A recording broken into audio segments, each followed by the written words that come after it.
Hello everyone, in this video, I will show you how to fix corrupted system files in Windows 11 using SFC and DISM. This method is safe and does not delete your personal data. First, click on the Start button and type CMD. Right-click on Command Prompt and choose Run as Administrator.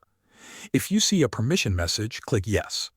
When the command window opens, type the following command exactly as you see it, SFC/Scannow. Now press Enter.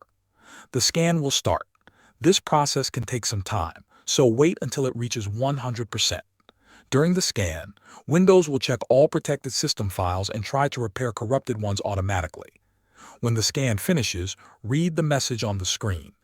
If it says that corrupted files were found but could not be fixed, do not worry. We will use DISM to repair the Windows image. In the same command prompt window, type this command: dism/online/cleanup image/restore health. Press Enter and wait.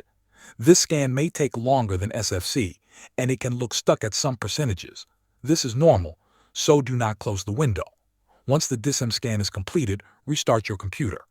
After the restart, open Command Prompt as administrator again. Now run the SFC scan one more time. Thanks for watching.